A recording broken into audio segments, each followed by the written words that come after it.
নমস্কাৰ এই মুহূৰ্তত জনাইছো অসমৰ প্ৰত্যেকগৰাকী জনসাধাৰণৰ বাবে কেইবাটা গুৰুত্বপূৰ্ণ খবৰ।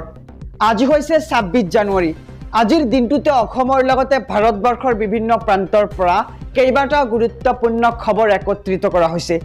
এই মুহূৰ্তত জনাইছো আজিৰ প্ৰথমটো খবৰেই ৰাজ্যবাসীৰ বাবে এটা ডাঙৰ খবৰ।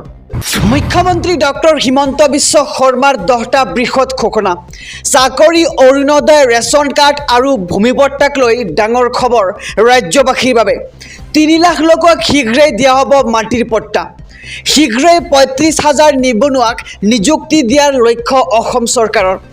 1 লাখ লোকে এটকা নিদিয়াকৈয়ে লাভ কৰিলে চৰকাৰী চাকৰি।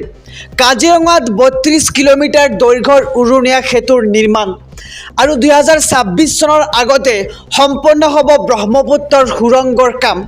প্ৰতিটো দৰিদ্ৰ পৰিয়ালে লাভ কৰিব ৰেচন কাৰ্ড আৰু নতুনকৈ 10 লাখ দৰিদ্ৰ পৰিয়ালক ৰেচন কাৰ্ড দিয়াৰ ব্যৱস্থা।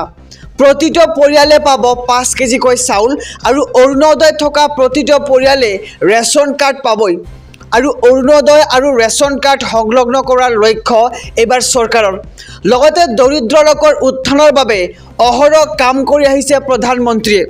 যোৰহাটত ৰেচন কাৰ্ড বিতৰণ কৰি এই মন্তব্য মুখ্যমন্ত্ৰী ডক্টৰ হিমন্ত বিশ্ব শৰ্মাৰ।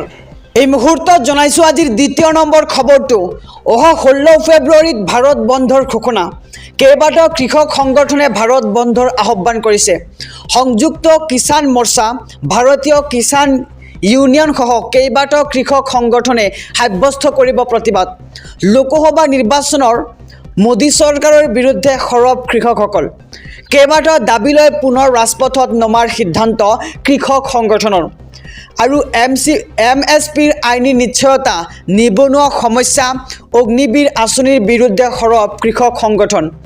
এই ধৰ্মঘটত সকলোকে অংশ ল'বলৈ আহ্বান ভাৰতীয় কিষাণ সংঘৰ নেতা ৰাকেশ টিকায়েতৰ। আৰু অহা 16 ফেব্ৰুৱাৰীত ভাৰত বন্ধ ঘোষণা।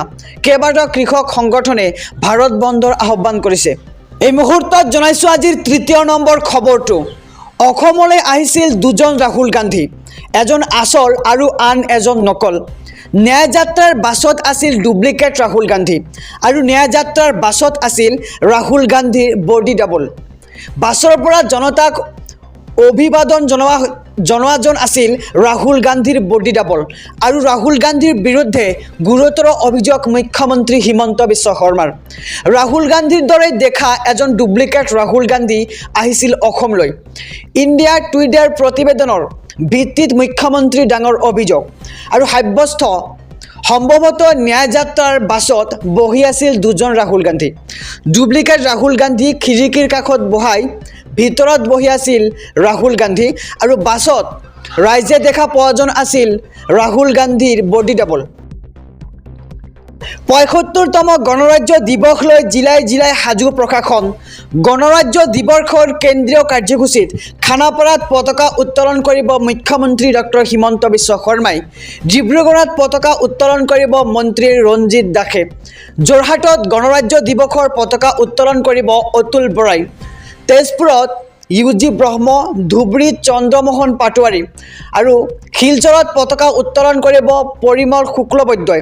কামৰূপত কেশৱ মহন্ত, তিনিচুকীয়াত ৰণোজ পেগু, বঙাইগাঁৱত পতাকা উত্তোলন কৰিব অশোক সিংঘালে আৰু ধেমাজিত যোগেন মোহন আৰু শিৱসাগৰত পতাকা উত্তোলন কৰিব সঞ্জয় কিষাণ। মঙলদৈত পতাকা উত্তোলন কৰিব মন্ত্ৰী অজন্তা নেওগে আৰু মৰিগাঁৱত পীযুষ হাজৰিকা। লগতে মাজুলীত বিমৰ বৰাই পতাকা উত্তোলন কৰিব।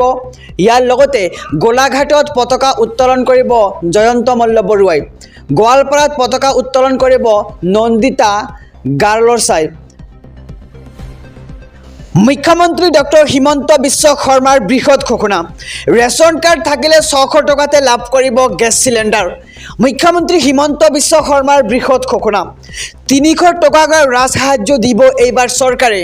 ৰেচন কাৰ্ডৰ হিতাধিকাৰীলৈ ভাল খবৰ।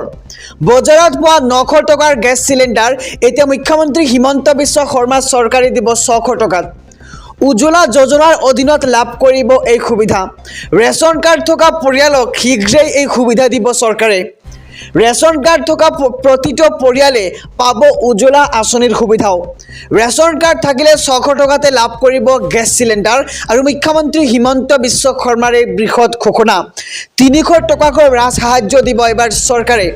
বজাৰত পোৱা 900 টকাৰ গেছ চিলিণ্ডাৰ হ'ব এতিয়া 600 টকা আৰু উজ্জ্বলা যোজনাৰ অধীনত আপুনি লাভ কৰিব এই সুবিধা শীঘ্ৰেই।